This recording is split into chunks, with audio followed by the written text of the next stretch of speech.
Hi friends, ഇന്ന് നമ്മൾ detective Ujjwalan എന്ന് പറയുന്ന ധ്യാൻ ശ്രീനിവാസൻ പടം വിജയിച്ചുകൊണ്ടിരിക്കുകയാണോ അതോ പൊട്ടിക്കൊണ്ടിരിക്കുകയാണോ എന്നൊക്കെയാണ് നമ്മൾ നോക്കാൻ വേണ്ടി പോകുന്നത്.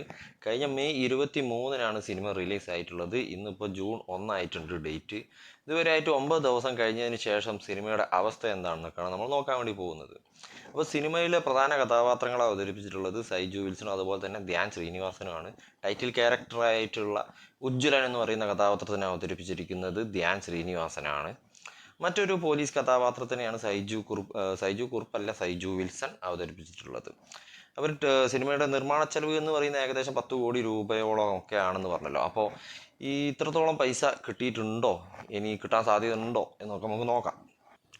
ഡേ 1 69 ലക്ഷം രൂപ, ഡേ 2 78 ലക്ഷം രൂപ, ഡേ 3 85 ലക്ഷം, 4-ാമത്തെ ദിവസം 30 ലക്ഷം, 5-ാമത്തെ ദിവസം 50 ലക്ഷം, 6-ാമത്തെ ദിവസം 25 ലക്ഷം, 7-ാമത്തെ ദിവസം 22 ലക്ഷം, 8-ാമത്തെ ദിവസം 35 ലക്ഷം, 9-ാമത്തെ ദിവസം 25 ലക്ഷം. ഇങ്ങനെയാണ് സിനിമയുടെ നിലവിലുള്ള അവസ്ഥ. അപ്പോൾ ഇത് ടോട്ടൽ കൂട്ടി നോക്കുന്ന സമയത്ത് ഏകദേശം ഒരു 5 കോടി രൂപയുടെ അടുത്തോളം സിനിമയ്ക്ക് ഇതുവരെ ആയിട്ട് കിട്ടിയിട്ടുണ്ട്. അപ്പോൾ സിനിമയുടെ ഒരു പ്രൊഡക്ഷൻ ചെലവിൻ്റെ തന്നെ ഒരു പകുതിയോളം രൂപ കളക്ട് ചെയ്തിട്ടുണ്ട്. ഇനി ബാക്കിയുള്ള ദിവസങ്ങളിലും സിനിമ വലിയ കുഴപ്പമില്ലാതെ പോവുകയാണെന്നുണ്ടെങ്കിൽ തിയേറ്ററിൽ നിന്ന് തന്നെ മുടക്കം മുതൽ കിട്ടാനുള്ള സാധ്യതയുണ്ട്. ഇതുകൂടാതെ OTT റൈറ്റ്സ് സോണി ലൈവിലൊക്കെയാണ് വരാൻ സാധ്യത എന്നാണ് പറയപ്പെടുന്നത്. സാധാരണ ഇദ്ദേഹത്തിൻ്റെ ഈ രീതിയിലുള്ള ഡിറ്റക്റ്റീവ് സിനിമകളൊക്കെ വർഷങ്ങൾക്ക് ശേഷമൊക്കെ അതിൽ വന്നിട്ടുള്ളത് കൊണ്ട് ഈ സിനിമയും ചിലപ്പോൾ അതിൽ വരാം.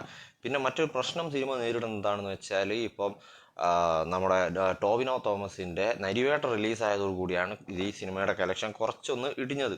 അങ്ങനെ വലിയ ഫാമിലിയും കാര്യങ്ങളൊന്നും ഈ സിനിമയിലേക്ക് അങ്ങനെ ഇടിച്ച് കയറിയിട്ടില്ല. കാരണം ഒരു ഡിറ്റക്റ്റീവ് സിനിമ ഇഷ്ടപ്പെടുന്ന ആളുകളും കുറച്ച് യങ്സ്റ്റേഴ്സും ഒക്കെയാണ് ഈ സിനിമയുടെ മെയിനായിട്ട് പ്രേക്ഷകരായിട്ട് വന്നുകൊണ്ടിരിക്കുന്നത്.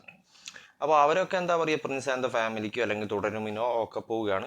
ഇനി ബാക്കിയുള്ള കുറച്ച് ആളുകൾ, യങ്സ്റ്റേഴ്സ് ആയിട്ടുള്ള ആളുകൾ ഈ ഡിറ്റക്റ്റീവ് ഉജ്ജ്വലൻ ഇങ്ങനെ വന്നുകൊണ്ടിരിക്കുന്നതിൻ്റെ ഇടയിൽ കൂടിയാണ് ഈ നരിവേട്ട വരുന്നത്. കുറച്ച് ആളുകൾ പിന്നെ നരിവേട്ടയുടെ പിറകെ പോകുന്നു. അപ്പോൾ ഈ സിനിമയുടെ കളക്ഷൻ അങ്ങനെ കുറഞ്ഞ് വരികയാണ്.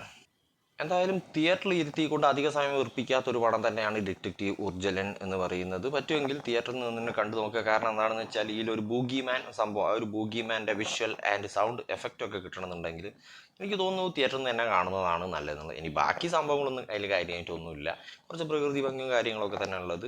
ഇനി അങ്ങനെ കാണാൻ താല്പര്യമില്ലെങ്കിൽ OTT കണ്ടാലും വലിയ കുഴപ്പമൊന്നുമില്ല. അങ്ങനെ തിയേറ്റർ മസ്റ്റ് വാച്ച് മൂവി എന്നൊന്നും നമ്മൾ പറയുന്നില്ല. Okay, bye. അപ്പോൾ ചാനൽ ഇഷ്ടപ്പെട്ടിട്ടുണ്ടെങ്കിൽ ചാനൽ ഒന്ന് സബ്സ്ക്രൈബ് ചെയ്യുക. ബൈ.